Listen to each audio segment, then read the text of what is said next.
Are you thinking about having a baby or something? Or? Yeah, well, there's some health concerns along with making sure I would be able to have a baby. Okay. Well, let me ask you a question.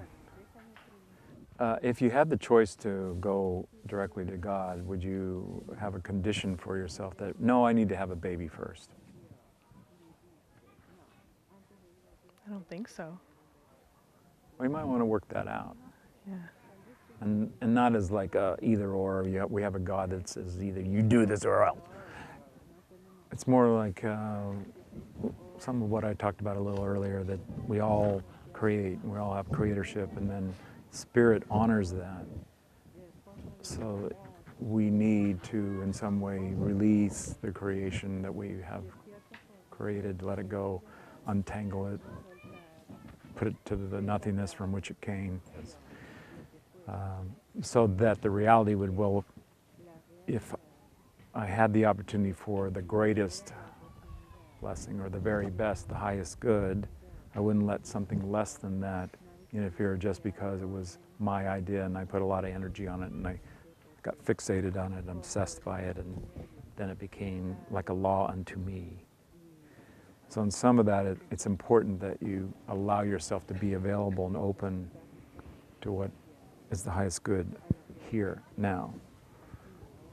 And rather than try to put that into a content, well, does that mean I can have a baby and get married and have a baby? It's like, you decide.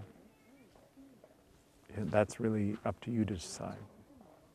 But we also have the opportunity to take into spirit field, grace field. So let's do that. Even if that's kind of like my idea, and you say, well, that's not my idea. I say, well, then you decide. So I'm just suggesting it. I like that idea. Okay. And then it takes it out of like content conformity and it allows it to come, it's almost like release what's written on the blackboard or whatever of what will be or what your destiny is or something like that. And then you release it into the spirit. So it can be rewritten or recast from the grace of what would really serve. And this is playing at a very high level, like as high as anybody can play. When we release it into God and then it becomes God's will. And the way I see it working is it's a consciousness of serving. I serve at God's will. Of course, like, would you give that to just anybody? Well, I wouldn't.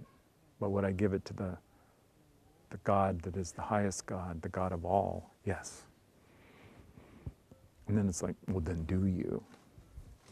See, there's where we're all being measured.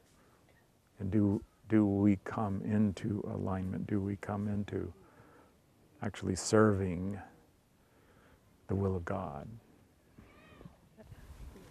God bless you. Thank you. Okay.